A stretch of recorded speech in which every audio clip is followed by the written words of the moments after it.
Bom dia, pessoal. Tudo bem com vocês? Todo mundo já pegou sua prova?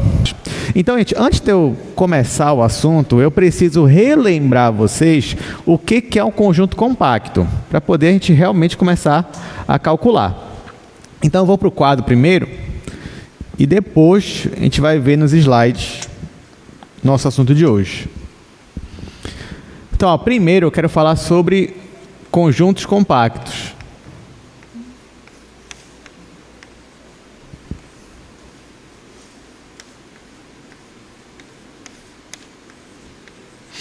Olha, para falar de conjunto compacto, eu vou relembrar você do cálculo 1.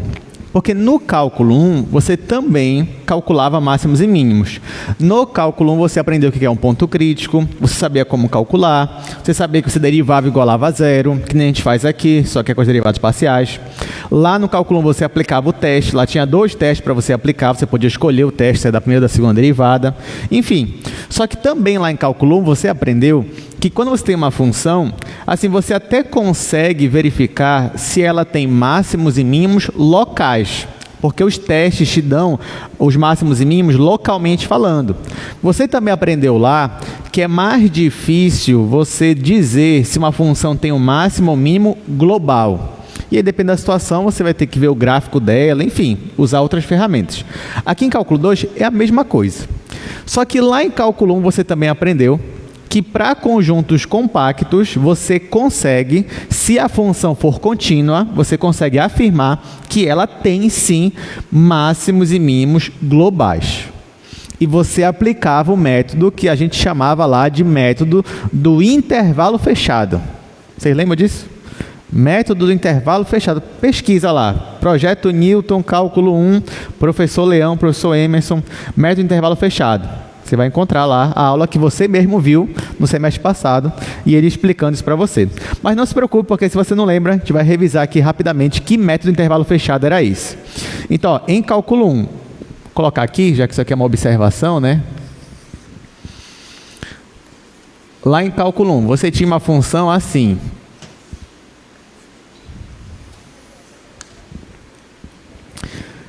Vamos dizer que ela é assim, gente. Pronto. E aí, o domínio dela são todos os reais. Nesse caso aqui, eu posso afirmar que esta função tem um máximo local? O que vocês acham? Sim, né? Ela tem um máximo local. Então, localmente, ela tem um máximo bem aqui, ó. Ela tem um mínimo local? Tem também. Localmente falando, ela tem um mínimo bem aqui, ó. Agora, se eu te perguntar, ela tem um máximo ou mínimo global? Você vai me dizer? Não, ela não assume valores máximo ou mínimo globais. Por quê? Porque, ó, para x crescendo aí infinitamente, né, ela assume valores também muito grandes, qualquer valor que você queira. O mesmo vale para o negativo. Só que, e se eu restringisse o meu domínio nesse caso? Por exemplo, o meu domínio agora, que era a reta inteira, vai ser só um intervalo fechado e nada mais. Então, vamos dizer que eu restringo o meu domínio, ó, de A, bora colocar o A aqui, até B. Está aqui o B. Aí, nesse caso, eu marco esse ponto aqui, marco esse ponto bem aqui e apago o resto, né? Porque agora o meu gráfico... ele já não é mais aquele gráfico que a gente estava vendo antes. Agora só é um gráfico aqui, ó, desse tamanho. Gente, e agora que o gráfico da minha função se resume a apenas essa curva aqui? Aí eu te pergunto, ela tem agora um máximo global? O que vocês acham? Agora ela tem. Ela tem um mínimo global? Agora ela tem. Porque agora ela é só isso aqui, ó. Ela não se estende mais para lá nem para cá. Então, ela é só isso daqui. Então, nesse pedacinho aqui da minha função, que agora o gráfico dela completo é esse daí, agora ela assume o mínimo e o máximo. Então, você aprendeu no cálculo 1 que quando você restringir o seu domínio ao intervalo fechado, que é o intervalo fechado aqui? É o intervalo de A até B. Então, perceba, ó, que nesse caso aqui, o domínio da minha função, ele só é um intervalo fechado, de A até B. E se a minha função era contínua no intervalo fechado, então você poderia afirmar com todas as letras que sim, que ela tem o máximo e mínimo global, e você consegue calcular esse máximo e mínimo global. Como? Você usava o teorema de Weierstrass, né? Você usava esse teorema lá, e o teorema de Weierstrass te garantia que existe o máximo e mínimo global. E aí como é que era o método intervalo fechado? Não sei se vocês lembram, mas era assim. Você calculava pontos críticos no interior desse intervalo. Então, eu calculava ponto crítico para pontos no interior. Quem seriam os pontos críticos aqui? Você teria esse pontinho bem aqui, por exemplo, seria um ponto crítico, e você teria um ponto crítico bem aqui. Então, eu calculava os pontos críticos, achava os pontos críticos. Depois, eu pegava a função e calculava a imagem dela nos pontos críticos e nos extremos do intervalo. Então, eu calculava o valor dela nesse ponto e nesse ponto, porque são pontos críticos, mas eu também calculava no ponto A e no ponto B. Por quê? Porque eles são extremos. E eu comparava os valores. O que tivesse o maior valor era o máximo global da minha função. O que tivesse o menor era o mínimo global. E era assim que funcionava. Então, nesse caso aqui, ó, o máximo global seria bem aqui, ó, na extremidade B. Já o meu mínimo global seria bem aqui, nesse ponto crítico que está no interior da minha função. Aí dependia. Pode acontecer que os máximos e mínimos estivessem nos extremos. Pode acontecer que estivesse nos pontos críticos no interior. Pode ser que um estivesse no ponto crítico, outro no extremo, que nem aconteceu aqui. Enfim, isso aqui é só um resumo. Deu para relembrar dessa aula de cálculo 1, o que você fazia lá? Pois era isso que você fazia. Em cálculo 2, a ideia é a mesma. Como eu comentei com vocês, em cálculo 2, é muito difícil, depende da situação, você dizer se aquele ponto de mínimo que você achou ou ponto de máximo é global. Mas, se o seu domínio for um conjunto compacto e a sua função for contínua, então, de novo, o teorema de Weierstrass vai garantir que existe o máximo e mínimo global para aquela função.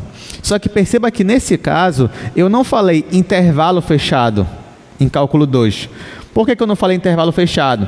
Porque o domínio nosso agora, por uma função de duas variáveis, é um intervalo? Só um intervalo? Não, não é. É o quê? É um conjunto bidimensional. Então, por isso que agora eu não posso falar de intervalo fechado no meu domínio, porque o meu domínio está no R2. Então, por isso que, primeiro, eu preciso falar para vocês o que é um conjunto compacto agora para a gente aqui em cálculo 2. Porque em cálculo 1, conjunto compacto era simplesmente um intervalo fechado. Qualquer intervalo fechado desse daqui, gente, era um conjunto compacto. Tá? Mas tinha que ser fechado, tá? Fechado em A, fechado em B. Aí era um conjunto compacto. Isso em cálculo 1 era muito fácil de enxergar. Agora em cálculo 2 não. Preciso te dar aqui algumas definições primeiro. Então, para você entender, não esqueça que eu estou definindo o conjunto compacto no domínio da minha função. Em cálculo 1, o domínio era ou a reta inteira ou um pedaço da reta.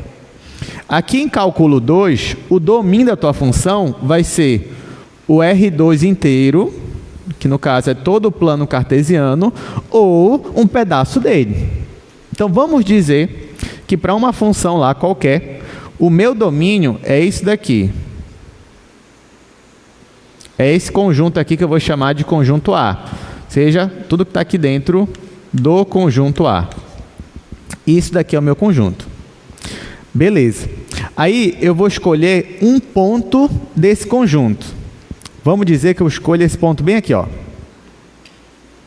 Este ponto bem aqui. Eu te pergunto, sem te dizer a definição ainda, esse ponto que eu marquei aqui na minha função, vocês acham que ele é um ponto interior ao meu conjunto A? O que vocês acham? Você acha que ele é um ponto interior? Olha, intuitivamente você vai dizer, Por quê? Porque ponto interior deve ser o que está dentro. E, de fato, é isso mesmo. Só que eu preciso te dar uma definição matemática, né? Não posso dizer, o que é ponto interior que está dentro. Não, não dá. Tá? Então, matematicamente, ponto interior de um conjunto é quando você consegue desenhar em volta dele uma vizinhança, de modo que toda a vizinhança esteja dentro do conjunto. Então, por exemplo, nesse caso aqui, se eu desenhasse aqui, ó, uma bola aberta de centro nele, se eu desenhar isso aqui, ó, aqui, esse conjunto todo que eu fiz aqui, está ainda dentro do conjunto A? Tá, ainda está. Então, eu posso afirmar que esse ponto é um ponto interior. Você vai dizer, ah, professor, mas e se eu fizesse um raio maior?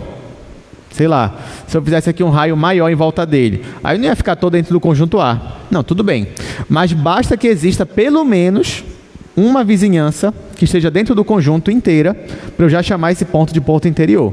Aí você vai dizer, ah, professor, então eu posso escolher um raio bem pequeno? Diga, tem uma pergunta? Qual é? Boa, olha, tá aqui, eu já ia perguntar isso daí. Bom que já se adiantou. Então, já perguntaram aqui, professor, então todo o conjunto, todos os pontos do meu conjunto vão ser um ponto interior.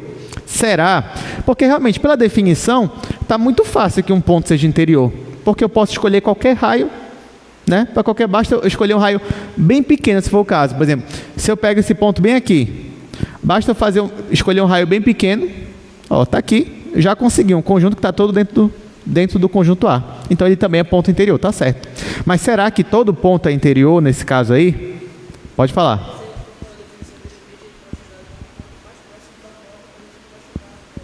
Muito bem, porque ele está falando aqui, se eu pegar a definição de limite, eu posso me aproximar o tanto quanto eu queira, né? Pegar um raio cada vez menor, tendendo a zero, e aí eu consigo fazer com que aquele conjunto esteja dentro. Beleza. Mas, olha o que acontece nesse caso aqui, se eu pego um ponto bem aqui, ó, gente, bem aqui, em cima da linha. Aí, nesse caso, cria uma complicação. Por quê?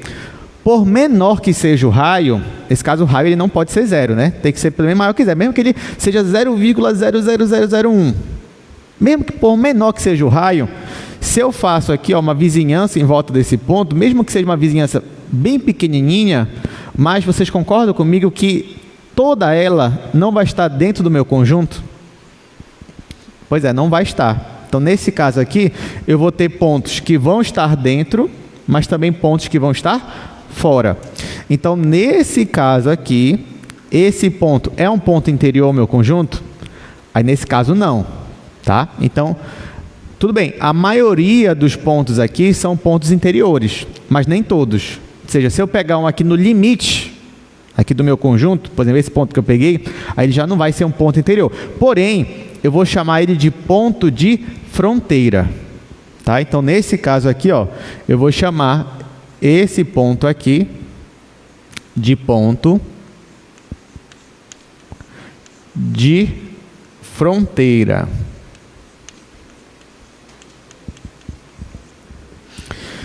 E já esses outros pontos aqui, que eu tinha feito antes, eu vou chamar de ponto interior. Ó, perceba que eu nem falei de conjunto compacto ainda, e nem vou falar ainda, vou falar daqui a pouco, mas ainda não. Estou falando o que é um ponto de fronteira e o que é um ponto interior. Diga, Paulo.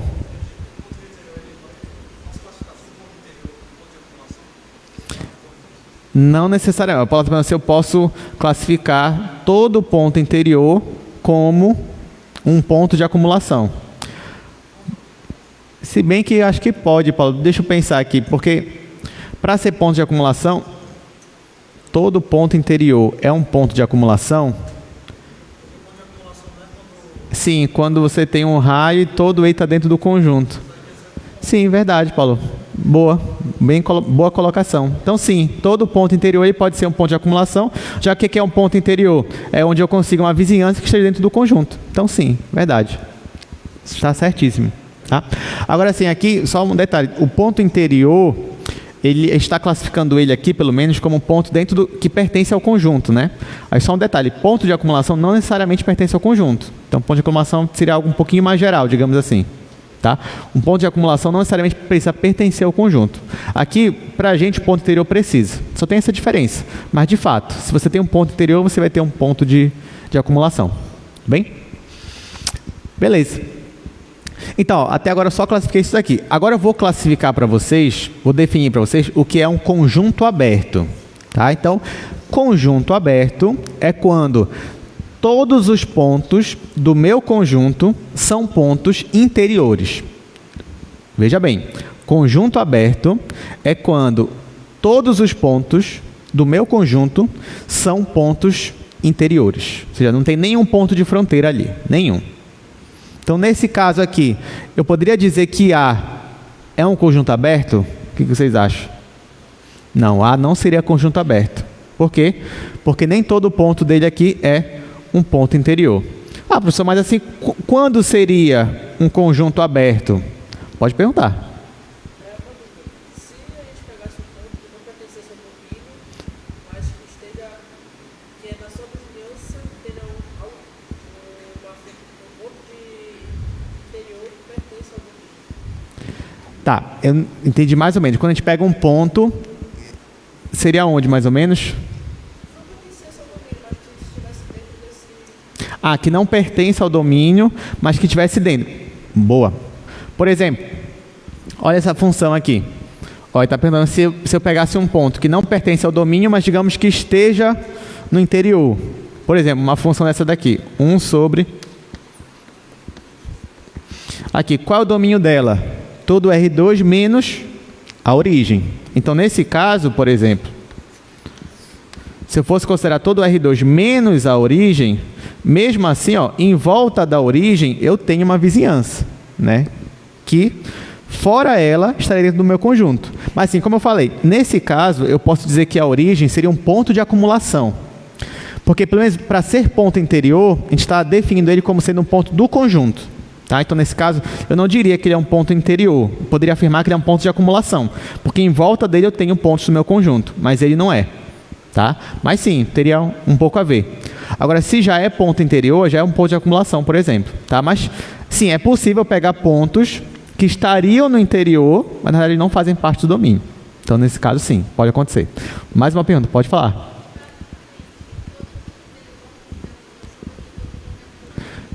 Perfeito. Então, ó, ou seja, todo ponto interior é um ponto de acumulação, mas nem todo ponto de acumulação seria um ponto interior. Claro que tudo isso vem da definição, porque assim, eu estou exigindo que o meu ponto interior faça parte do meu conjunto. Nada me impediria de definir um ponto interior como um ponto que não necessariamente faz parte do conjunto. Só que aí as definições iam começar a se misturar. Então, de fato, eu estou exigindo que seja. Então, como eu exijo que seja, aí acontece essa implicação mesmo. Então, todo ponto interior é de acumulação, mas nem todo ponto de acumulação é interior. Por causa dessa restrição do ponto pertencer ou não ao conjunto. Perfeito. Estou gostando, gente. Gostei das perguntas. Olha, estou gostando que vocês estão se interessando por essa parte aqui teórica, né? Que normalmente eu tenho que me justificar aqui nessa aula. Nós temos que falar, olha, gente, eu sei que essa parte está muito teórica, mas ela é importante. Daqui a pouco a gente vai ver a parte prática, como é que calcula e tudo mais. Porque, de fato, isso aqui é importante, né? Vocês que vão ser engenheiros, físicos, é importante saber essa parte teórica também. Beleza, gente. Então, todo mundo entendeu o que é um ponto de fronteira, o que é um ponto interior, o que é um conjunto aberto. Aí tá. Aí eu vou responder aquela minha pergunta. Você vai falar assim, professor, mas então não existe conjunto aberto no cálculo 2. Existe. Quer ver? Ó? Aqui, ó, olha esse conjunto aqui.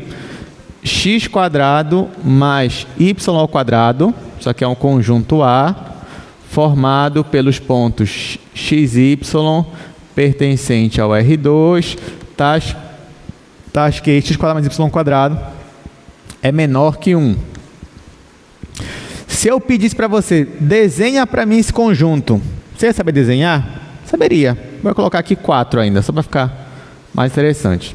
Aí você vai falar, já sei desenhar isso, professor. Isso aqui, ó, é só fazer o plano cartesiano, faz uma circunferência aqui, ó, de raio 2, porque aqui é 4, pega todos os pontos que estão dentro dela. Agora, a circunferência faz parte desse conjunto?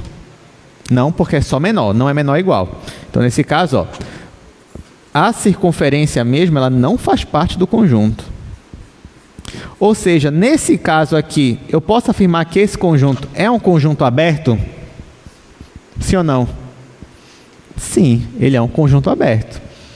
Porque os pontos que não seriam pontos interiores, que seriam pontos de fronteira, eles não fazem parte do meu conjunto. Ó. Então, a minha fronteira aqui está tracejada, dizendo que ela não faz parte do meu conjunto. Então, nesse caso aqui, eu tenho um conjunto aberto. Diga, Paulo.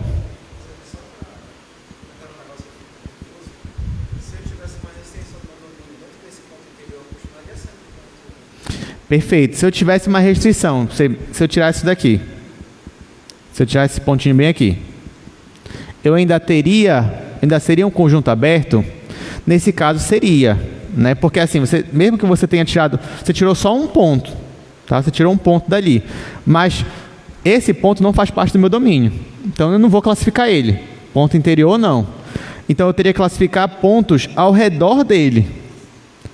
Só que pontos ao redor dele, aí faz sentido. É só eu diminuir o raio, diminuir, aí eu sempre vou conseguir pegar aquela bolinha aberta que esteja dentro do meu conjunto. Então, mesmo que eu tire um único ponto, tirei aqui. Ainda é o conjunto aberto, nesse caso.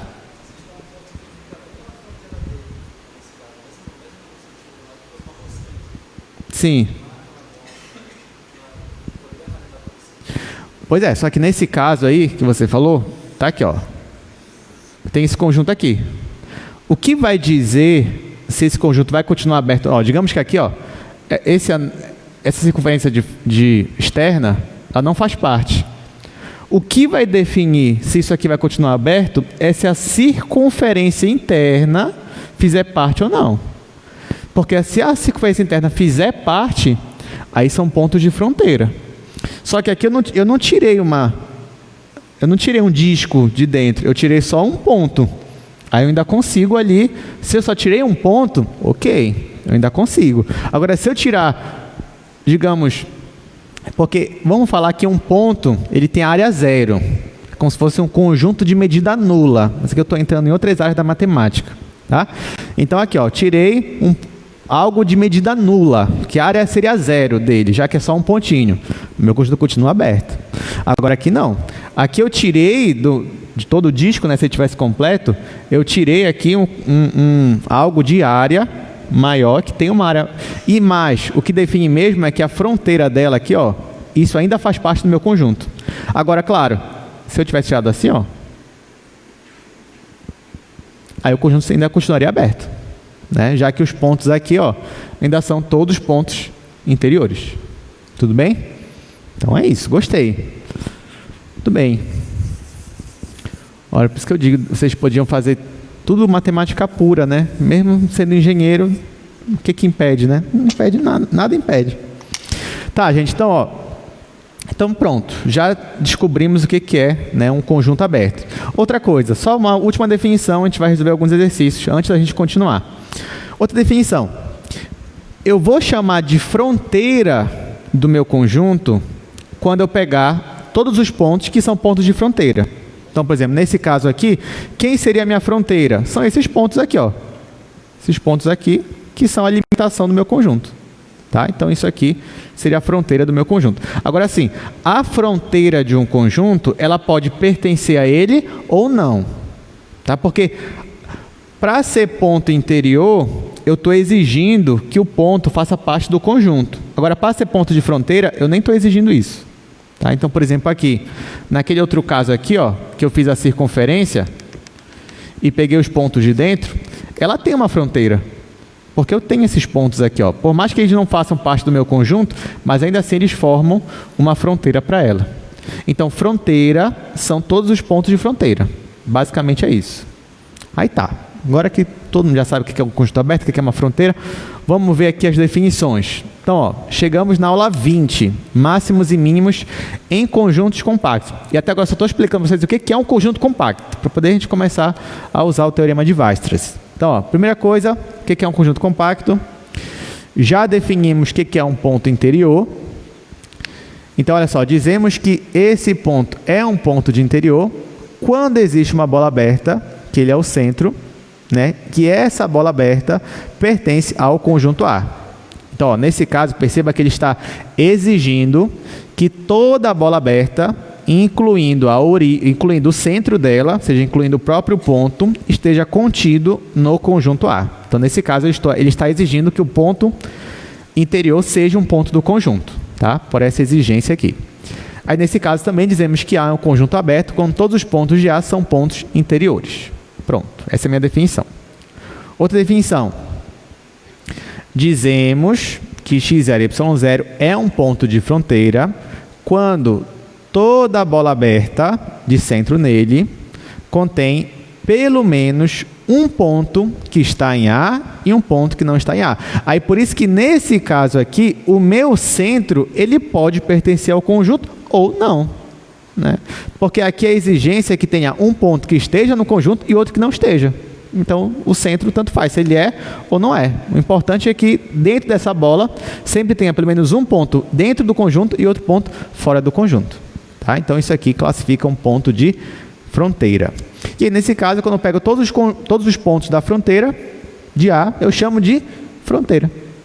Aí só que eu vou colocar assim, como só fronte. Tá? Então, quando você vê assim, eu escrevendo fronte de A, isso aqui é a fronteira do meu conjunto A.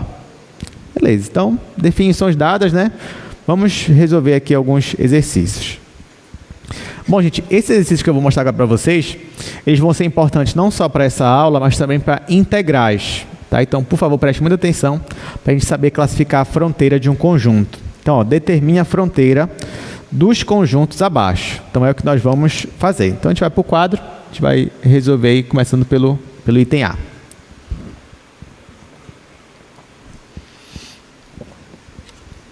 No início pode parecer um pouco confuso determinar uma fronteira de um conjunto, mas depois vocês vão perceber que é bem tranquilo quando você se acostuma.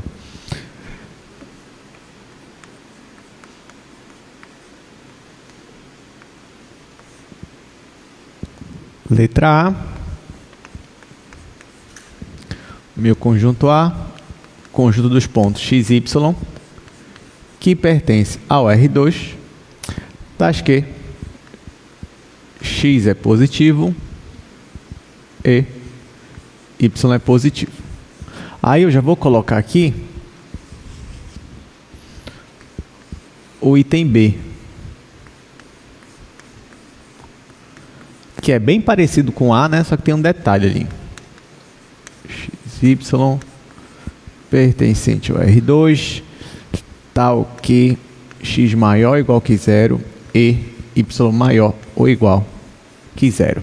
Aí vou colocar logo C também, item C, aqui no outro quadro.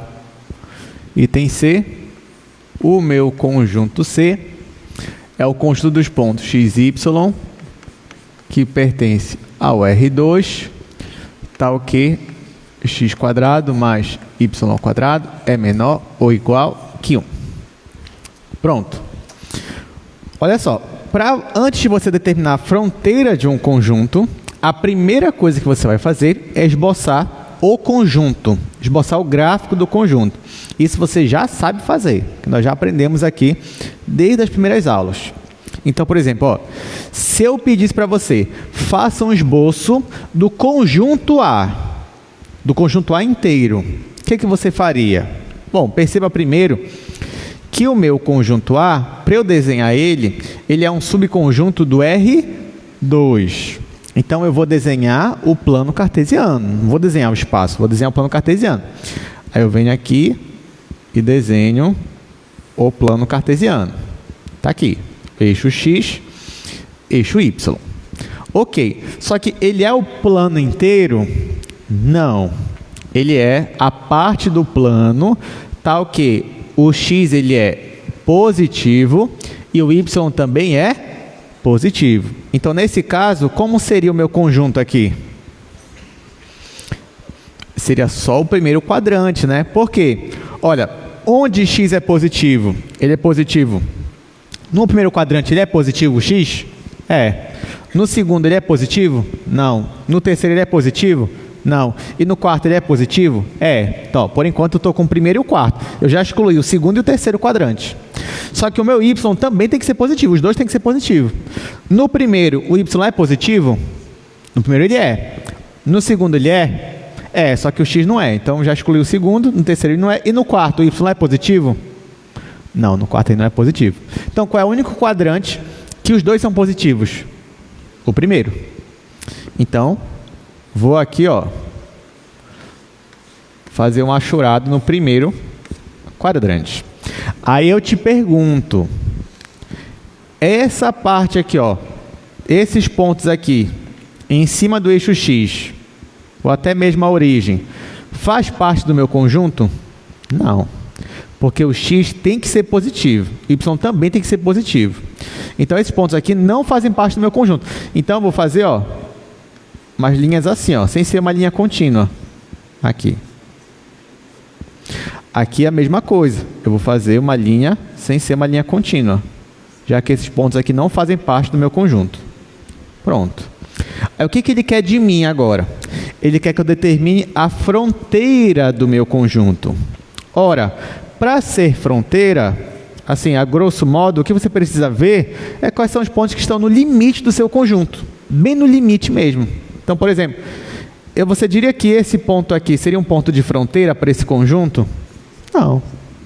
Você diria que esse ponto aqui seria um ponto de fronteira? Não. Agora, quem são os pontos de fronteira? Será que esse daqui é um ponto de fronteira?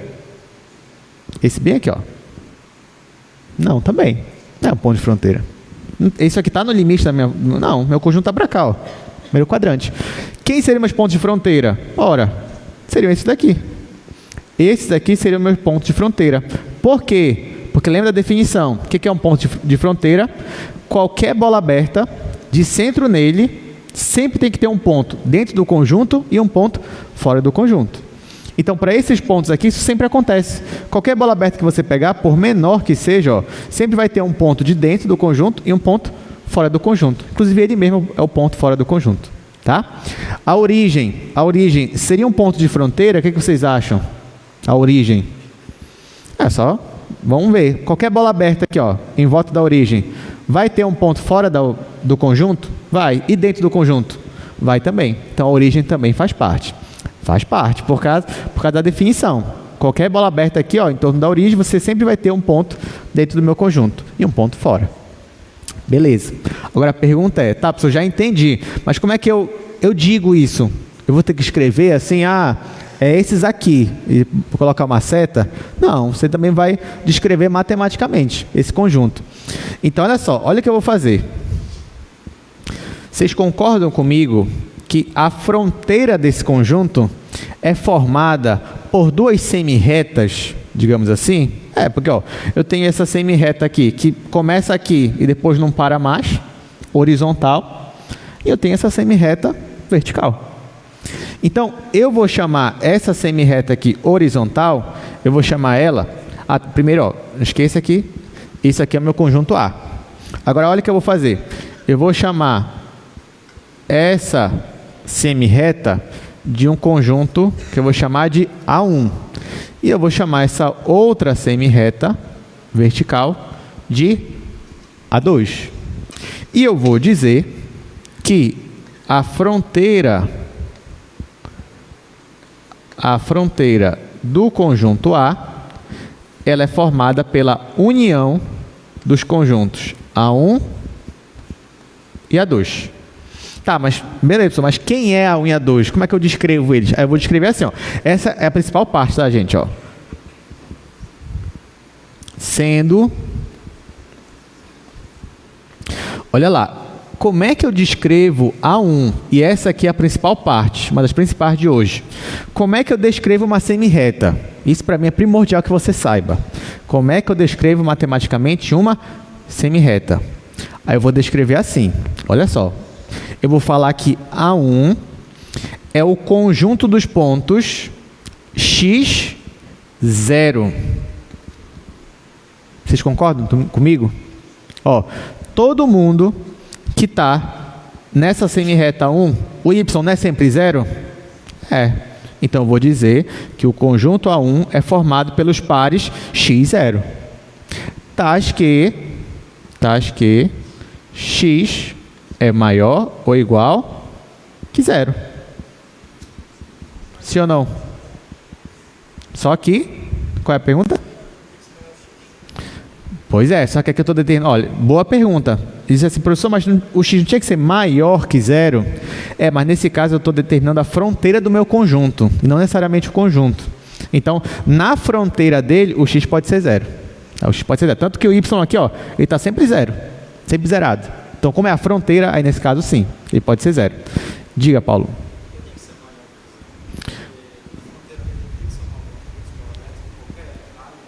Sim, qualquer...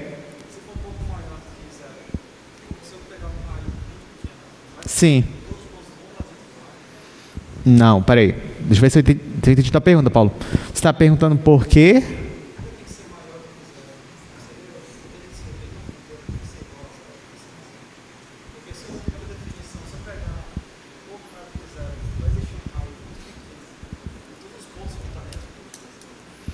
Não, nesse caso. Olha, Paulo está falando, professor, mas nesse caso aqui, né, se eu pegar um ponto maior que 0, eu não vou conseguir dizer que esse ponto é um ponto interior? Não. Porque ó, enquanto eu obedecer essa regra aqui, qual é a regra? O y é sempre 0, eu sempre vou estar nessa semi-reta. Enquanto o y for 0, eu vou ter um ponto de fronteira. Tá? Por causa disso daqui, do y zerado. Aí eu consigo dizer que isso aí é um ponto de fronteira. Por causa disso. Então, gente, mas se vocês entenderam como foi que eu defini esse A1, essa semi-reta A1, então é só isso. Ó. São os pontos x0. Veja, o y está sempre 0. O y é sempre 0 e o x ele pode variar de 0 até qualquer valor positivo. Então, se o x, conforme ele vai variando a partir do 0, eu vou preenchendo toda essa semi-reta aqui. Tá? Essa semi-reta aqui de baixo. Claro que ela vai crescendo aí infinitamente, né? Só que o y está sempre zerado. Beleza. E quem é o A2, né? Quem é a semi-reta 2? Vai ser... Como vai ser os pontos da A2, gente? 0 e y, porque agora em A2, o x que é sempre 0. Então, vou colocar assim, ó, 0 e y, tais que o y é maior ou igual que 0. Aqui, claro que eles vão ter um ponto de interseção, que é a origem, mas não tem problema. Né? Isso aqui, ó, como eu falei que é a união, então essa união aqui ela vai definir toda a minha fronteira. E só, acabou. Alguma dúvida de como a gente define essa fronteira? Na prova de vocês, primeira questão, tá aqui, ó. Desenhe esse conjunto A. Desenhou. Segunda questão, valendo 5 pontos. Determine a fronteira do conjunto. E aí, dava para fazer? Tranquilamente? Dava, né? Beleza. Então, aqui, ó. B. Bom, aqui no conjunto B, você vai aplicar o mesmo raciocínio. A primeira coisa que você vai fazer é desenhar o conjunto inteiro. Então, ó, o conjunto está no R2. Então, eu faço aqui o plano cartesiano. Aí, perceba, ó, de novo, o x, ele só não quer que o x seja negativo. O y também não pode ser negativo. Se o x não é negativo, então eu já não tenho o segundo e o terceiro quadrante. Se o y não pode ser negativo, já não tenho o quarto quadrante. Então, de novo, eu só tenho o primeiro quadrante para cá. Ok, então vou desenhar o primeiro quadrante aqui, ó. Esse é o meu conjunto B. Só que tem uma diferença. Qual é a diferença? É que agora o x e o y, eles podem ser 0. Eles podem ser 0. O que significa, então, que esse pessoal aqui, ó, essa semi-reta agora, ela faz parte, a semi-reta faz parte do meu conjunto. Assim como essa semi-reta também faz parte do meu conjunto, assim como a origem. Você vai dizer, professor, e por que esse ponto aqui não faz parte? Aqui o x também é 0. Tá, mas aqui o x é 0, mas o y não é 0. O y é negativo. Então, não. Então, ó, só esse pessoal aqui, essas duas semi-retas, tanto horizontal quanto vertical, elas fazem parte do meu conjunto agora. Beleza. Mas quem vai ser a minha fronteira, gente? Bom, vamos definir aqui, ó. Então, vou dizer assim. Nesse caso aqui, quem é a minha fronteira? Vocês concordam comigo que a fronteira ainda são os mesmos pontos? São, né? Porque quem é a minha fronteira? Ou seja, para esse conjunto B, qual é o limite dele, assim, o máximo onde você consegue alcançar, você consegue enxergar? Esse aqui, ó, são esses pontos da semi-reta. Tá? Qualquer ponto fora disso daqui já não é mais a fronteira, já é um ponto que nem faz parte do conjunto e também está fora do conjunto, assim, é um ponto exterior, digamos assim. Né? Então, ó, a minha fronteira, ela ainda é a mesma. Só que o que vai diferenciar ela desse daqui é que, nesse caso, a fronteira não faz parte do meu conjunto. E aqui, a fronteira faz parte do meu conjunto. Então, vou escrever assim, ó. Fronteira. Vou chamar essa semi-reta de baixo de B1 e vou chamar essa outra semi-reta vertical de B2. Então, a fronteira do meu conjunto B vai ser a união de B1 e B2, sendo... Aí, de novo, quem é B1? Eu já sei quem é essa semi-reta B1. Esse pessoal aqui são os pontos onde o y é sempre 0. Então, x0, tais que x é maior ou igual que 0. E aqui, B2 vai ser os pontos 0 e y, tais que y é maior ou igual que 0. Então, a fronteira, ela deu igual. Mas qual foi a diferença? É que nesse primeiro caso aqui, ó, a fronteira não faz parte do meu conjunto. E aqui a fronteira, ela faz parte do meu conjunto. Ou seja, nesse caso aqui, ó, a fronteira de B, ela está contida no conjunto B, que não é o caso ali no item A. Item C agora, aqui. Vamos para o próximo. Esse aqui é o último, né? Ó, primeira coisa que você vai fazer, desenhe o seu conjunto. Primeira coisa. Então, nesse caso, estou no R2, então faço aqui meu plano cartesiano. E quais são os pontos que eu quero? Esses daqui. Aí esse aqui eu não vou nem entrar em detalhes, você já sabe fazer. Isso aqui é uma circunferência, escrito na origem, e raio 1. Então, vou fazer aqui uma circunferência, pegar os pontos de dentro dela. Nesse caso, a circunferência faz parte do conjunto? Faz, porque é menor ou igual. Então, esse daqui seria o meu conjunto C. Aí tá. Quem seria a minha fronteira nesse caso? Aí você pode escrever assim, ó. Fronteira de C seria... Olha, você tem duas formas de fazer essa fronteira. Uma mais fácil do que a outra. Qual seria a mais fácil que vocês acham? Qual seria a forma mais fácil de representar essa fronteira aqui? Ó, eu quero só os pontos que estão aqui, ó. Nesse limite aqui. Só aqui. Aí como é que eu faço para representar eles? Muito bem. É só, ao invés de eu considerar o menor, eu considero aqui só o igual. Então ficaria assim. São os pontos x e y pertencente ao R2, tais que x² mais y² igual a 1. Pronto. Esse é o jeito mais simples. Mas digamos que na sua prova você falou assim, não aceito esse jeito, está muito fácil. Eu quero um jeito mais sofisticado de representar essa fronteira. Eu posso fazer um jeito melhor assim, mais elegante? Pode. Qual seria? Qual seria um outro jeito de representar essa fronteira? Assim, ó. Eu dividi. Vou fazer aqui, mas depois eu vou apagar, porque eu vou considerar essa daqui mesmo. Tá?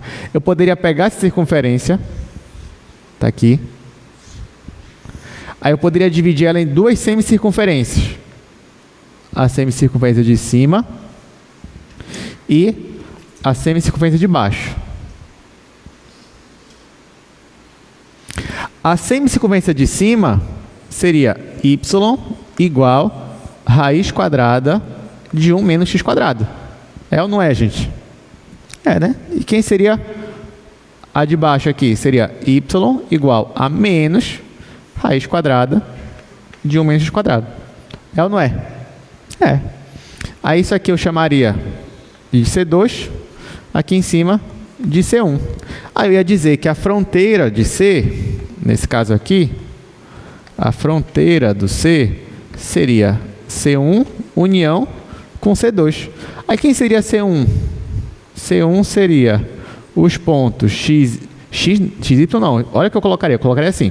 Seria os pontos X, e no lugar do Y, eu colocaria isso aqui, ó.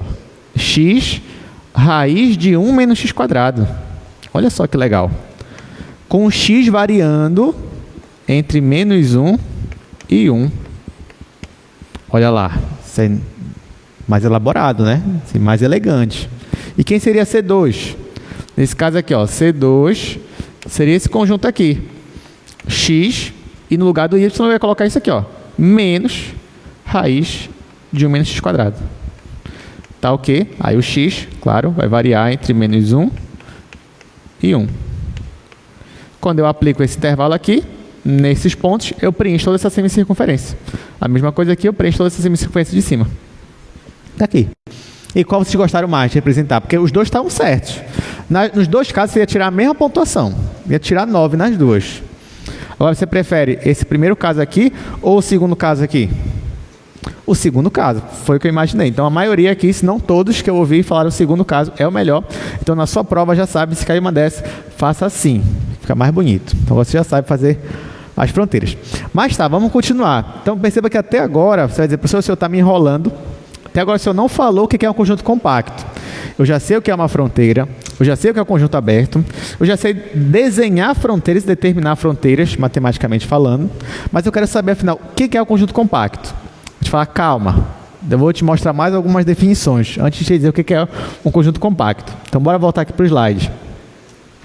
Ó, eu quero te falar primeiro o que é um conjunto fechado. Vamos dizer que A é um conjunto fechado quando o complementar dele for um conjunto aberto. Então, olha só, de novo.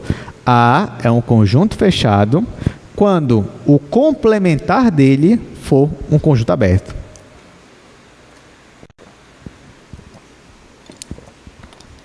O que é um complementar mesmo?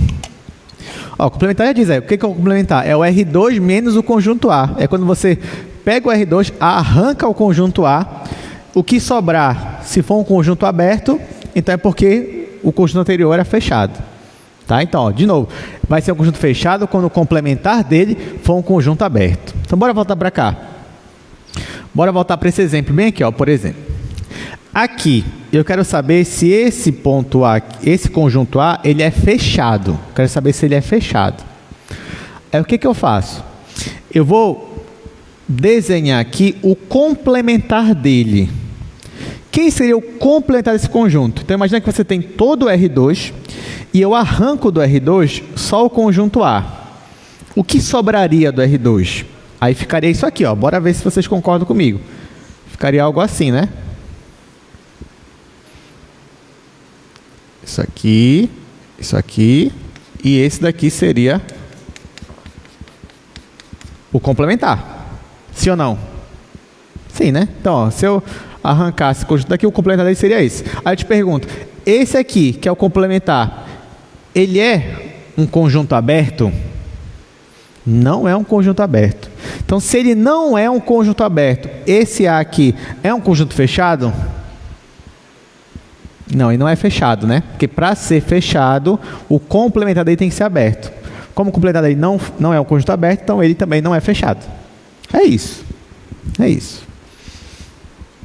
Agora, olha esse daqui.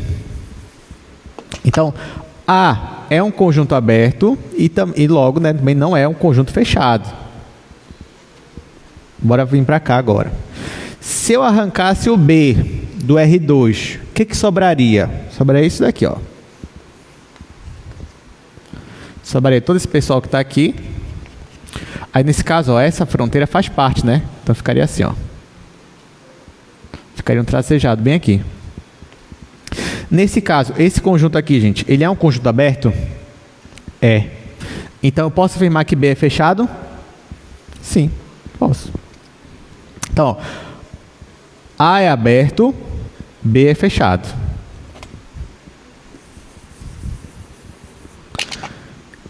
E aqui, o C.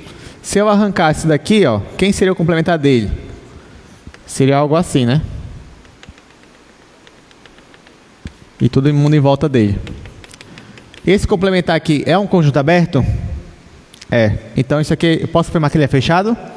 Sim. Pronto. Então, já sabemos o que é um conjunto aberto, já sabemos o que é um conjunto fechado. Agora, eu vou ensinar o que é um conjunto limitado. E aí, depois eu digo o que é um conjunto compacto. Tá? Então, ó.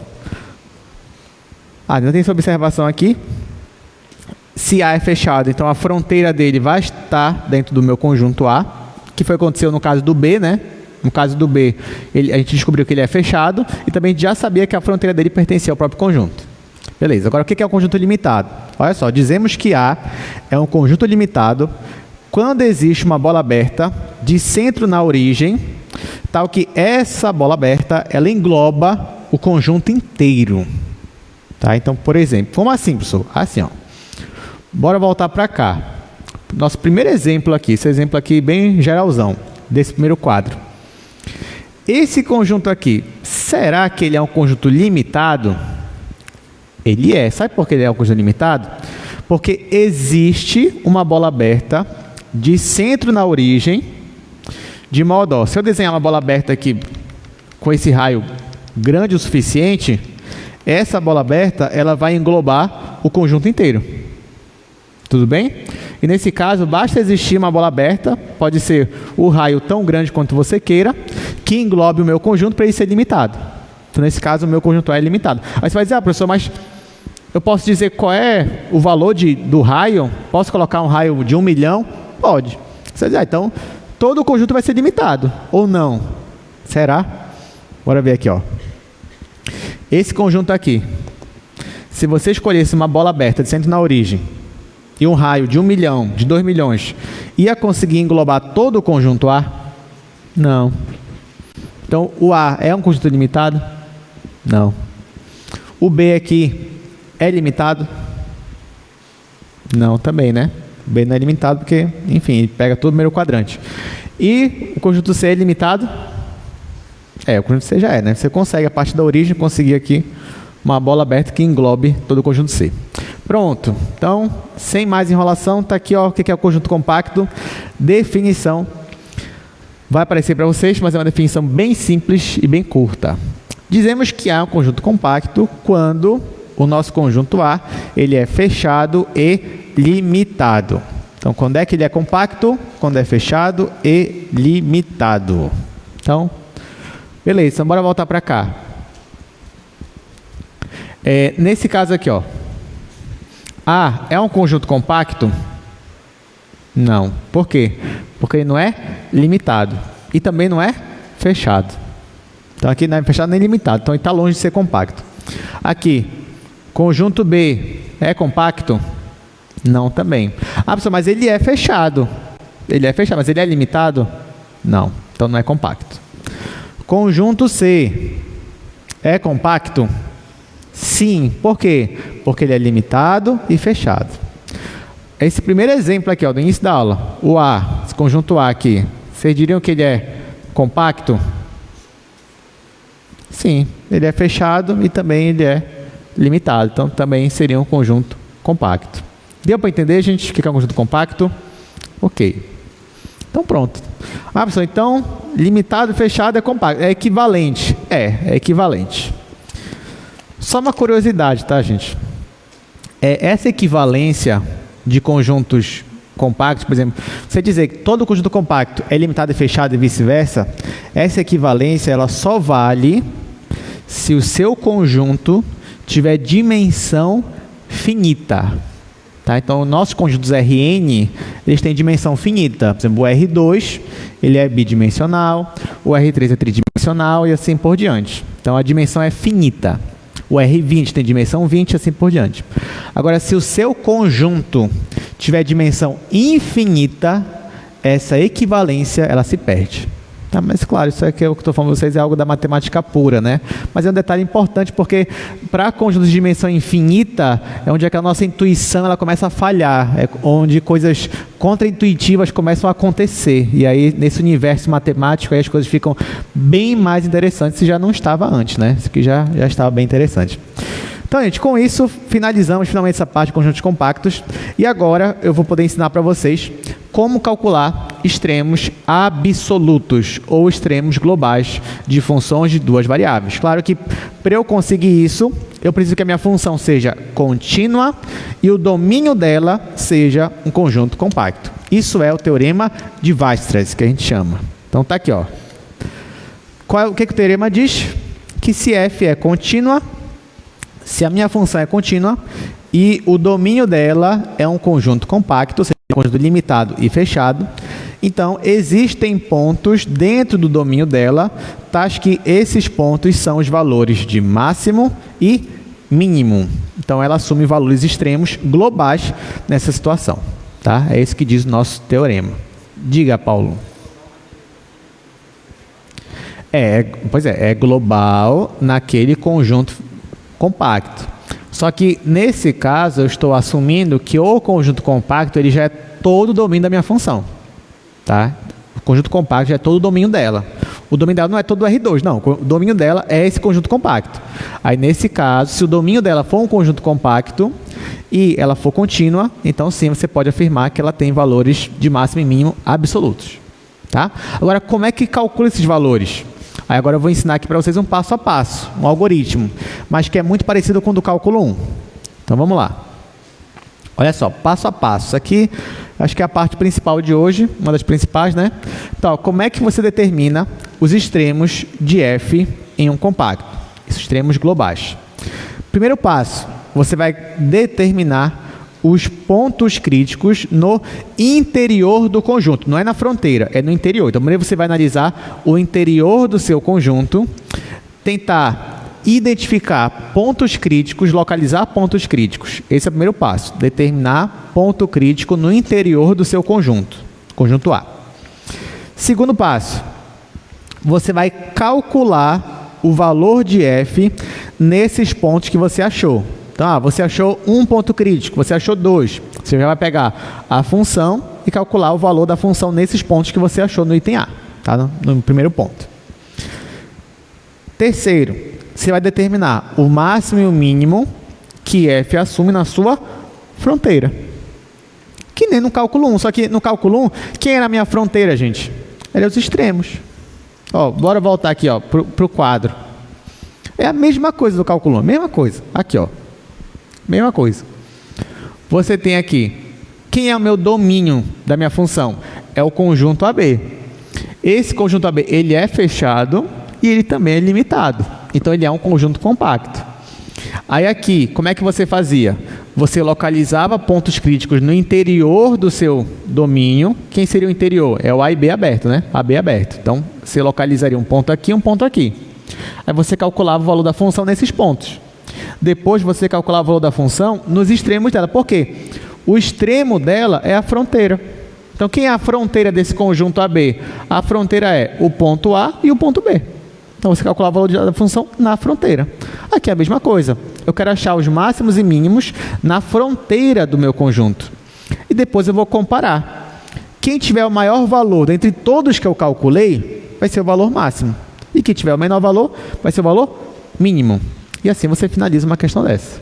Mas vamos exercitar, né, para a gente entender melhor. Bora voltar para cá. Então, ó, deixa eu mostrar aqui o próximo passo. Então, ó, quarto e último passo. O maior e o menor entre os valores encontrados seriam o valor máximo e mínimo da função. Mais uma pergunta, pode falar. Boa pergunta. Se os valores forem iguais, aí não tem problema. Nesse caso, existem dois pontos. Por exemplo, digamos, dois valores são iguais, assim, em questões máximas, né? De todos os pontos, você achou dois que tem um valor máximo, sei lá, de 20.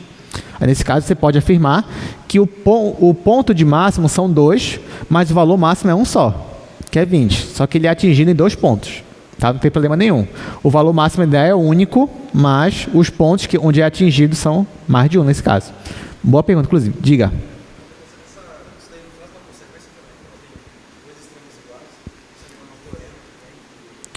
Se tem um teorema...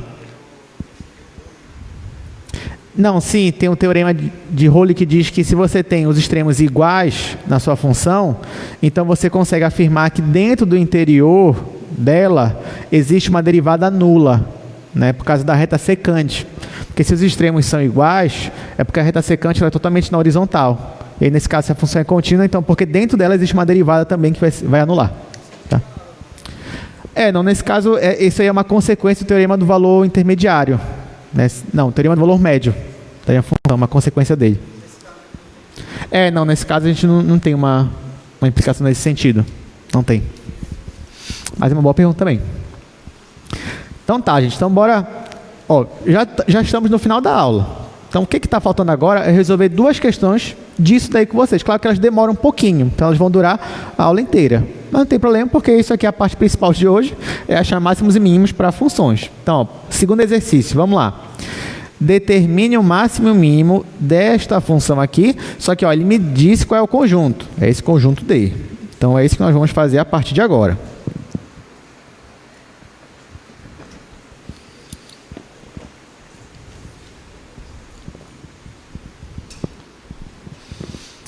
Vou fazer aqui no primeiro quadro. Nesse caso, gente, eu vou usar aquele passo a passo, mas eu ainda vou ensinar uma dica para vocês, importante, que não tem no passo a passo, tá bom?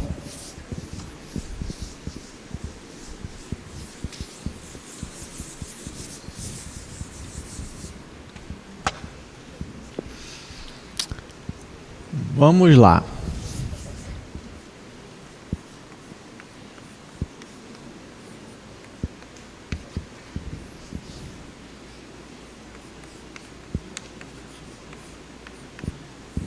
Então, f de xy igual a 2x² mais y ao quadrado menos 2xy mais x menos y. Aí deixa eu colocar logo o domínio, né? Que é esse conjunto D. XY pertencendo ao R2, taxa que x está entre 0 e 2 e o y também está entre 0 e 2. Ok, gente. Então, olha, ele me dá uma função, ele me dá um conjunto, ele quer que eu determine os valores máximos e mínimos para essa função, sendo que esse conjunto é o domínio da minha função. O que você vai fazer? Em primeiro lugar, você vai desenhar, e isso aqui é importante, não só para esse tipo de função, mas também para integral, quando você for aprender integral dupla. Então, é muito importante que você saiba desenhar esses conjuntos, que é a primeira coisa que eu vou fazer agora. Eu vou desenhar o conjunto D. Então, ó, ele está no R2, então vou fazer aqui o plano cartesiano. Está aqui o plano cartesiano. Nesse caso, o que eu vou fazer? Eu vou analisar eu vou ver o que ele está me dizendo aqui desse conjunto. Então, ó, o meu x tem que estar entre 0 e 2. Então, imagina duas retas verticais aqui, ó. Uma para x igual a 0, que seria o eixo y, e outra para x igual a 2. Bora dizer que o 2 está bem aqui. Então, ó, o x,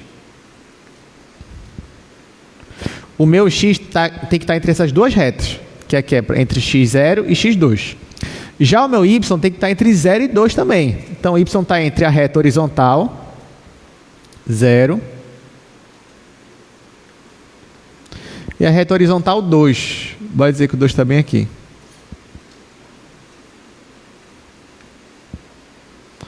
Tá? Então, ó, o x tem que estar entre 0 e 2, o y também tem que estar entre 0 e 2. Claro que quando você faz a interseção dessas duas condições, você vai obter o quê?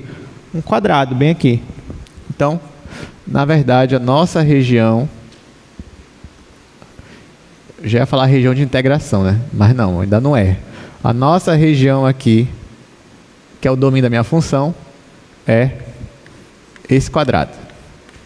Então, esse aqui é o meu conjunto D. Lembrando que isso aqui vai de 0 a 2 e aqui também vai de 0 a 2. Então, olha só, gente. Defini meu conjunto. Esse conjunto aqui é compacto? O que vocês acham? Ele é limitado? Sim ou não? Limitado. Ele é fechado? Sim, também. Então, ele é compacto. Então, ó, ele é compacto. Essa função aqui é contínua? É porque é um polinômio. Então, sim, você pode garantir que existe o valor máximo e mínimo para essa função. Beleza. Agora, como é que eu acho esse máximo e mínimo? Primeiro passo é achar ponto crítico. Esse é o primeiro passo. Então, para essa função aí, ó, vou colocar assim, ponto, ou pontos, né? Pode ser um ou mais de um. Pontos críticos no interior. Ó, tem que ser no interior, tá, gente?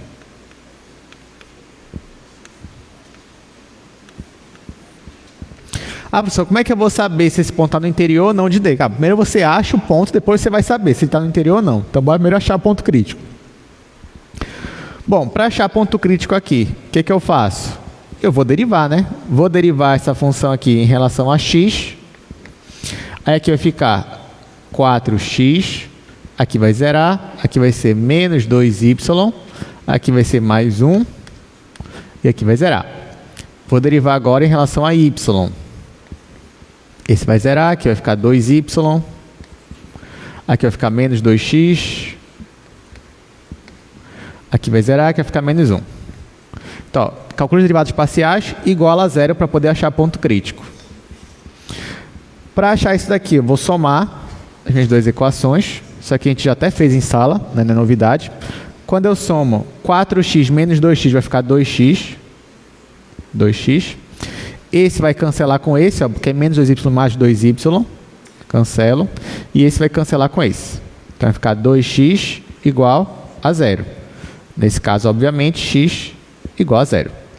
Para eu achar o y, basta eu substituir em alguma dessas equações. Posso substituir nessa segunda aqui, ó. Quando eu substituo na segunda, vai ficar 2 vezes 0, que é 0. Então, vai ficar só 2y menos 1 igual a 0. Então, o meu y vai ser igual a meio. Então, nesse caso, quem é o meu ponto crítico? O meu ponto crítico é o ponto 0 em x, meio em y. Aí agora vem a pergunta. Porque assim, a minha exigência é que esse ponto esteja no interior do meu conjunto. Esse ponto está no interior do meu conjunto? O que vocês acham? Está no interior ou está na fronteira? Bora ver. Onde é o ponto 0 em meio? 0 em x, meio em y está por aqui, ó. Esse seria o ponto, 0 em x, meio em y. Esse ponto está no interior, gente? Não está. Porque é um ponto de fronteira, ó. Ele é um ponto de fronteira. Pode ver, pega uma bola aberta aqui em volta dele, sempre vai ter pontos que estão fora do meu conjunto. Então ele é um ponto de fronteira. Então ele não é um ponto interior. Ele não é. Então nesse caso, o que é que eu digo? Eu falo, olha, esse ponto aqui, ele não pertence ao interior. Aqui eu vou abreviar. Interior do meu conjunto D. Nesse caso, se ele não pertence, ó, eu só achei um ponto crítico e ele não pertence. O que é que eu vou fazer? Vou ignorar o ponto. Vou ignorar. Ou seja, não vou precisar calcular a função, o valor da função naquele ponto. Pelo menos não ainda, né? Pode ser que ele apareça de novo em outro momento. Mas por enquanto não precisa fazer nada. Agora, se ele pertencesse ao interior da minha função, o que é que eu ia ter que fazer? Ia pegar esse ponto e jogar na minha função e calcular o valor dela. Tudo bem, gente? Se ele pertencer. Se ele não pertencer, pode ignorar e partir para o próximo passo. Aí tá. Gente, aqui, o segundo passo seria eu analisar pontos de máximos e mínimos na fronteira aí do meu conjunto, na fronteira desse quadrado aí. Ok. Mas antes, eu vou dar uma dica para vocês. Toda vez que a sua fronteira for um polígono, aqui é um quadrado, né? Tá aqui, ó, um quadrado, um triângulo, um pentágono. Aí eu vou te dar uma dica. Sempre, antes de você analisar toda a fronteira, calcula logo o valor da função nos vértices do teu polígono. Tá? Então, ó, nesse caso, eu tenho aqui um quadrado, então eu tenho 4 vértices. Aí eu vou calcular logo o valor da função nesses 4 vértices. Isso que eu vou fazer. Aí depois eu vou analisar toda a minha fronteira. Então, ó, segundo passo, vou colocar assim, ó, segundo passo. Eu vou escrever assim, valor de f. Professor, se não tiver vértice, se for uma circunferência, aí você não vai fazer esse passo, né? Porque já tem uma circunferência. Mas aqui, ó, tem vértice. Então, valor de f nos vértices. Bom, aqui eu tenho 4 vértices, gente. Eu tenho esse vértice aqui, esse e esse. Vamos calcular em cada um. Nesse vértice aqui, ó, vou colocar aqui.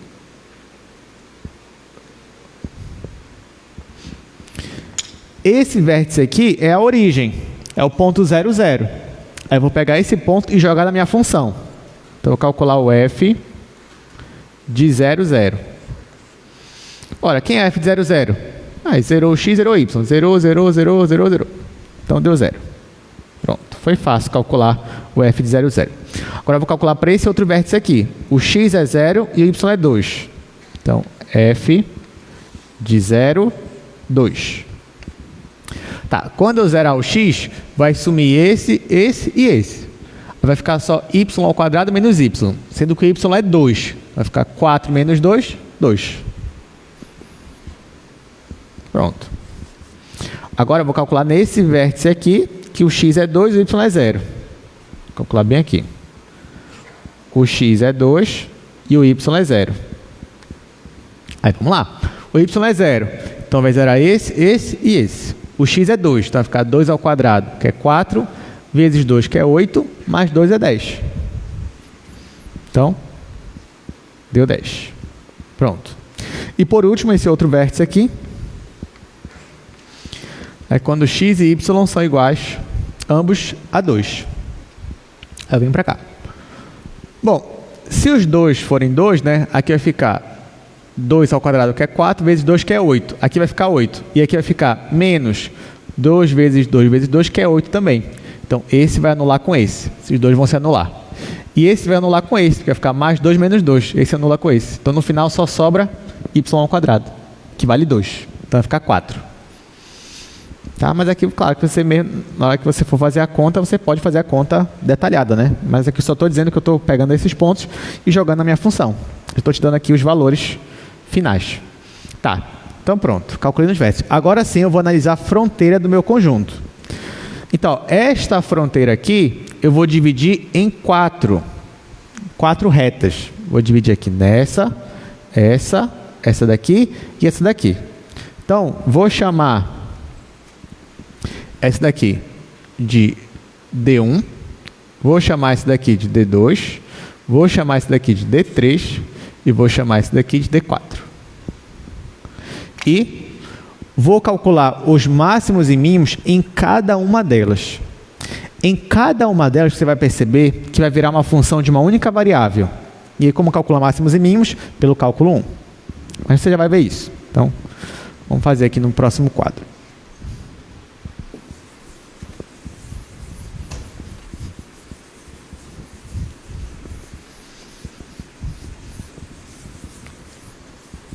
Essas questões elas demoram um pouquinho, gente, mas não é difícil, você tem que ter paciência.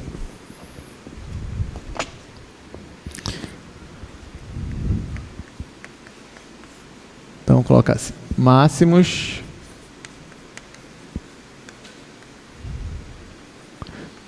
e mínimos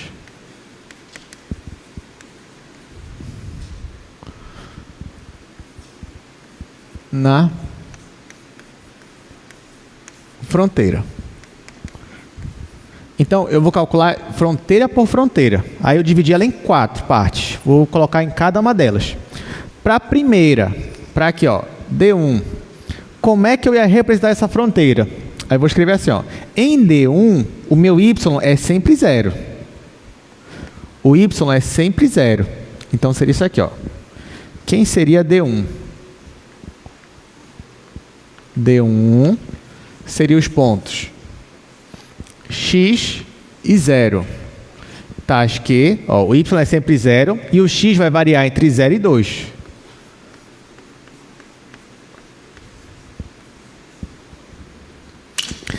Nesse caso aqui, ó, como é que fica a minha função f?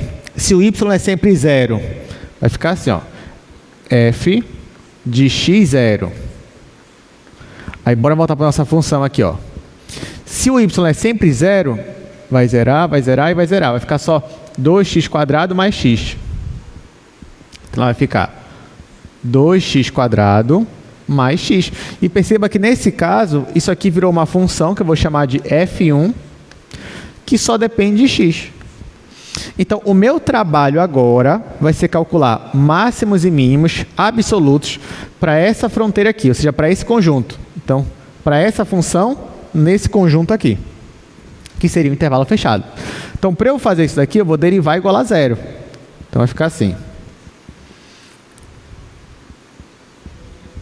Se eu derivando isso aqui, vai ficar 4x mais 1 igual a 0.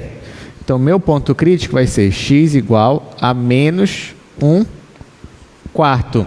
Só que eu te pergunto, menos 1/4 faz parte desse conjunto, desse intervalo aqui? Não. Então, eu vou falar assim, ó, não pertence a esse intervalo aberto aqui, ó, que vai de 0 a 2. Então, eu posso ignorar esse ponto. Aí, detalhe. Qual seria o próximo passo agora? Se você estivesse no cálculo 1 e você quer achar ponto de máximo e mínimo para essa função restrita a esse intervalo aqui. O primeiro passo era achar ponto crítico. Se o ponto crítico tivesse no intervalo aberto, você ia calcular o valor dele na sua função. Isso que você faria no cálculo 1. Só que além disso, você teria que calcular o quê? Nos extremos. Para x igual a 0 e x igual a 2. Mas perceba que a gente já fez isso. Aqui nos vértices, ó. Aqui nos vértices. Eu já calculei nesse ponto onde x é 0 e y é 0. E já calculei nesse ponto onde x é 2 e y é 0. Por isso que essa parte aqui que eu fiz logo vai me adiantar muita coisa depois. Porque quando chegar bem aqui, que eu tinha ainda que calcular nos extremos, já não preciso mais, porque eu já fiz ali nos vértices. Então, acaba aqui. Essa primeira fronteira acaba aqui. Então, só achei um ponto crítico, só que esse ponto crítico não faz parte desse intervalo. E nos extremos eu já calculei. Então, vou partir para a próxima fronteira agora. D2. Então, vamos agora para o próximo conjunto. Então, ó, quem é conjunto D2, que é essa reta aqui, ó, vertical, segmento de reta vertical, onde aqui, nesse segmento de reta vertical, o x é sempre 0 e o y vai de 0 a 2. Então, o x é sempre 0, então tem os pontos 0, y, tais que o meu y vai de 0 a 2. Tá, nesse caso aqui, temos uma pergunta? Diga.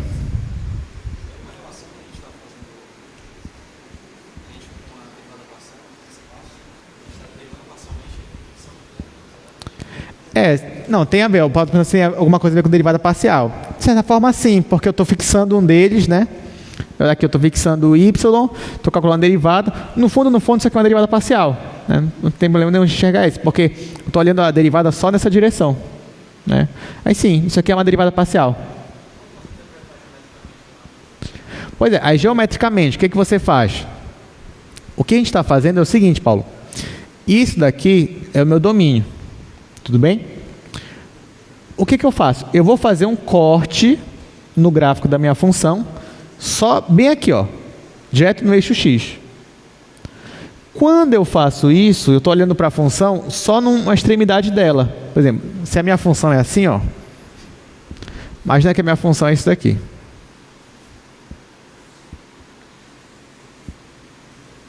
Ó, imagina que isso aqui é o gráfico da minha função, tá? Aí, então, ela tem um domínio aqui embaixo. Imagine que o domínio dela está aqui, é um retângulo. Tudo bem? Aí, quando eu analiso só em D1, por exemplo, imagina que o D1 é esse daqui. É esse daqui. Aí, claro, o que eu faço? Eu estou fazendo um corte transversal no meu gráfico, bem aqui nessa direção. Com isso, o meu gráfico vai se resumir só a essa linha aqui, ó. E aí eu vou estar calculando pontos de máximos e mínimos só para essa extremidade da minha função. É isso que eu estou fazendo. Aí depois eu vou calcular para cá. Aí eu vou achar ponto crítico para esse pessoal aqui. Depois para cá e depois para cá. Então perceba que nesse caso do cálculo 2 fica mais interessante porque cada linha, cada lado do meu polígono, eu tenho uma função do cálculo 1 para achar máximos e mínimos. É como se aqui eu tivesse 4 questões do cálculo 1 para fazer. Pode falar. Isso. No primeiro passo a gente está vendo dentro. Isso. No primeiro passo a gente está vendo bem aqui. Dentro, nos pontos interiores. É isso mesmo. No primeiro passo a gente está vendo lá. Aí no segundo passo a gente vai ver em cada fronteira. Né? Se a fronteira é um polígono, eu divido ela nos lados e vejo para cada lado. Por isso que eu digo, uma questão dessa é trabalhosa. Porque lá em cálculo 1, os extremos eram só 2 pontos. Acabou. 2 pontos, calcula. Aqui não. Os extremos, ó, são linhas, né? São retas, são coisas ali, curvas, né? Às vezes bidimensionais. E aí isso traz não vou dizer uma complicação, mas um trabalho a mais. Porque não é difícil, é só trabalhoso. Isso é verdade. Você pode me afirmar, professor, isso aqui é trabalhoso. Eu concordo com você. Agora, difícil não é. Se você entendeu cada passo a passo ali, não são muitos, você consegue fazer tranquilamente uma questão dessa. Então, vou apagar aqui e vamos continuar. Tá, então a gente está aqui, ó. Então, vou pegar esses pontos aqui. Então, agora a minha função vai ser a função f de 0y. Então, eu vou zerar o x, vai ficar só o y na minha função. Então, vai ficar y ao quadrado menos y, já que o x zerou. Essa função aqui agora é uma função que eu vou chamar de f2 e ela só depende de y. Eu vou derivar igual a 0. Então, eu vou derivar a minha função. Nesse caso vai ficar 2y menos 1 e vou igual a zero. Isso aqui vai me dar y igual a meio. Gente, meio está entre 0 e 2? Tá, né? Então, ó, aqui faz parte, ela pertence ao meu intervalo de 0 a 2. Já que pertence, então vou ter que calcular esse valor aqui. Tá? Eu vou calcular. Ora, vai ficar f de 0 e meio.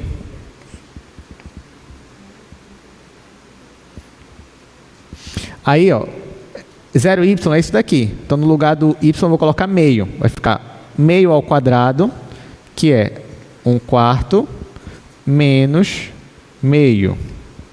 Isso aqui vai te dar menos 1/4, que é menos 0,25.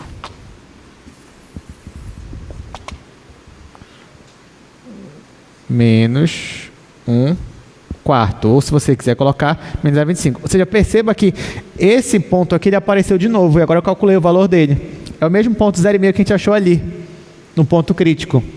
Lá eu não calculei, porque aqui, lá só estava olhando o interior.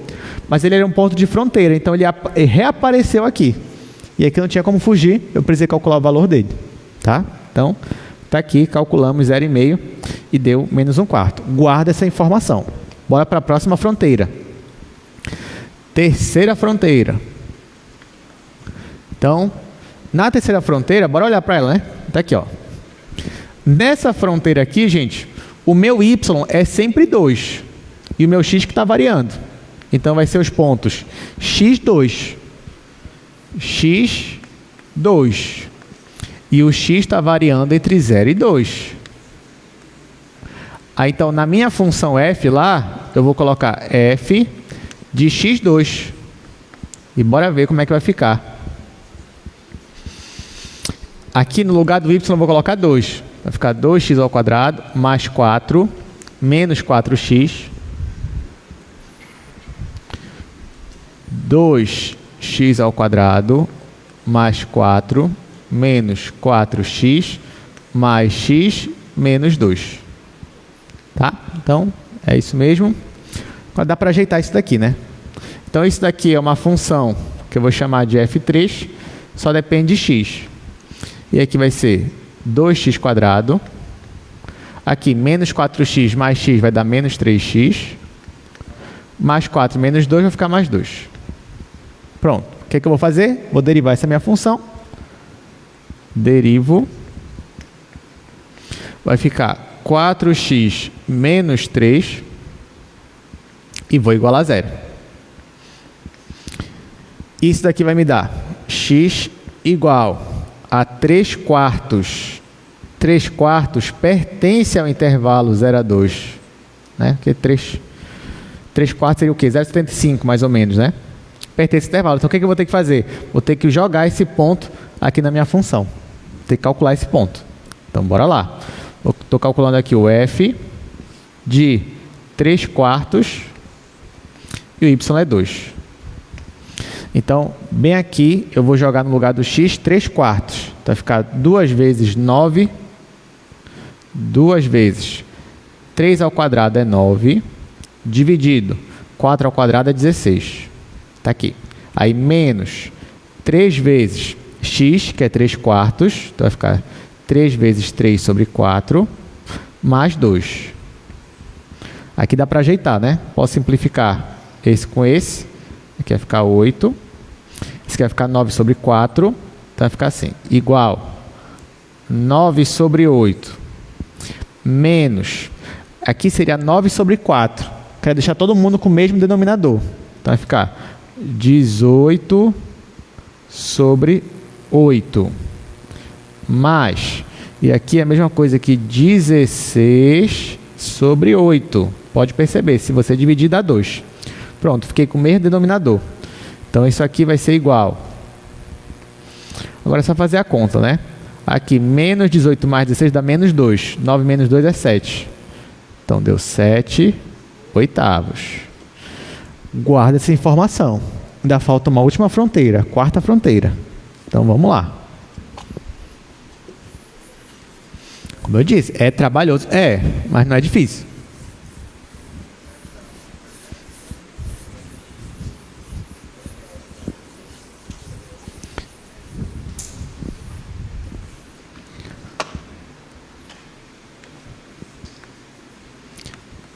Última fronteira. Na última fronteira é esse segmento de reta aqui.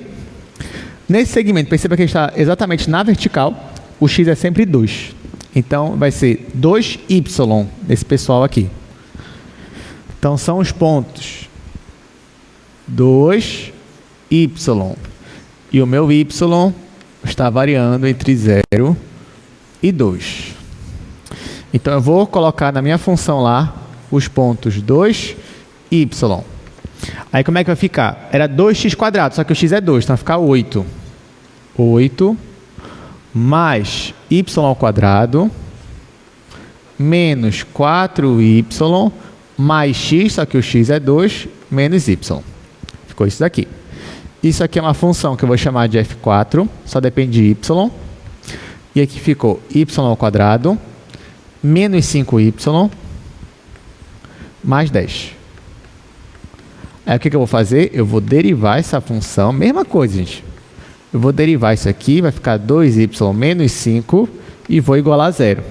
Então, com isso, o meu y deu 5 sobre 2. 5 sobre 2 pertence ou não pertence ao intervalo de 0 a 2? Pertence ou não pertence? Não pertence, né? Porque é 2,5. Pronto, se não pertence, a gente fica até feliz, né? Que bom que não pertence, porque aí não precisa calcular o valor dele. Realmente, não precisa. Então, terminou aqui a fronteira. Vamos partir agora para o último passo, que é a comparação e conclusão, né? Então, coloca assim, conclusão.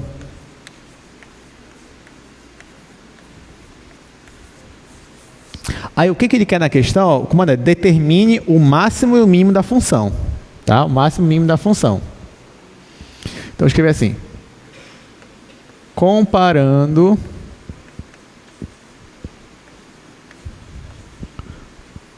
os valores,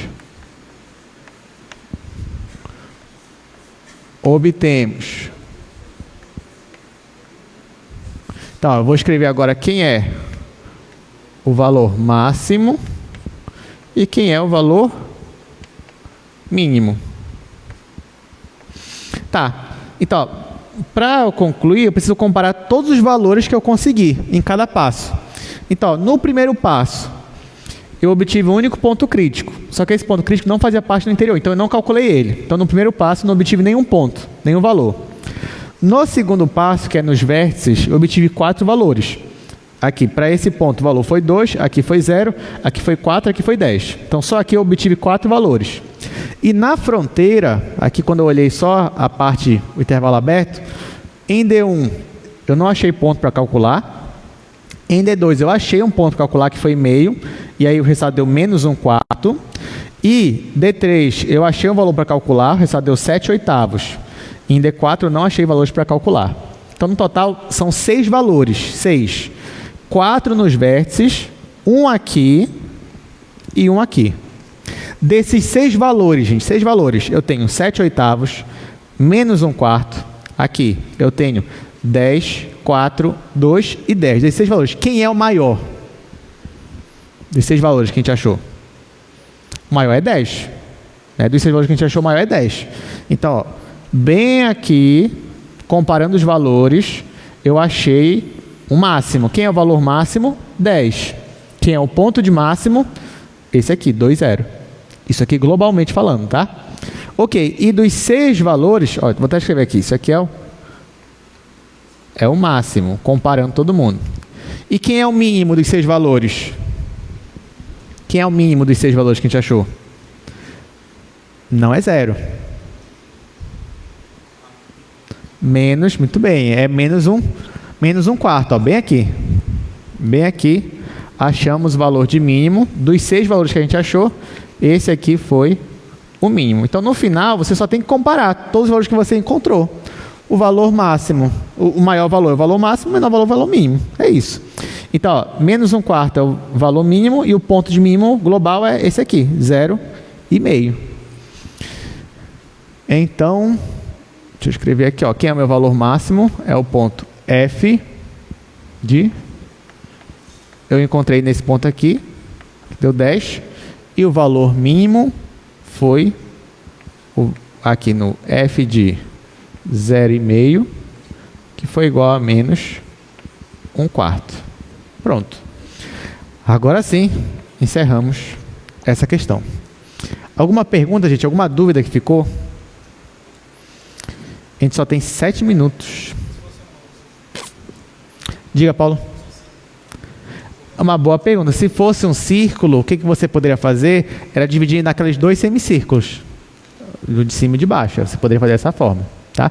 Gente, a gente só tem 7 minutos, então ao invés de eu começar a última questão dessa parte, eu vou deixar ela para a próxima aula. E eu quero só mostrar pelo menos o gráfico para vocês, né? Vamos ver se eu consigo mostrar esse gráfico aqui, nesse tempo que nos falta.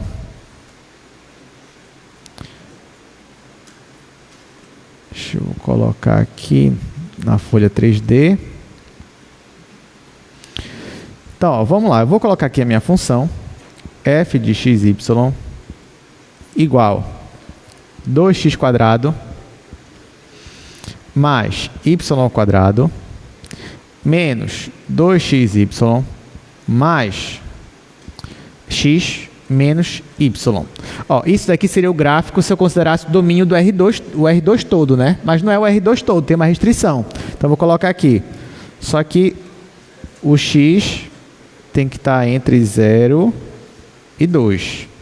Ó, já restringi o x, vou restringir o y agora. Então, eu vou colocar aqui no final. O meu y tem que estar entre 0 e 2. Ó, então, a minha função ficou assim. Mas ainda vou melhorar aqui a nossa visualização dela. O x eu vou colocar entre -1 e 3. O y menos 1 e 3. E o z entre -1 e 11. Pronto. Olha, gente. Então, esse aqui é o gráfico da nossa função. E qual foi o ponto de máximo que a gente achou? Bom, foi esse ponto aqui, ó. Foi 0. Não, foi 2, 0, né? 2, 0 e 10. Tá aqui, ó. Perceba que, de fato, ele é o ponto de máximo global da minha função.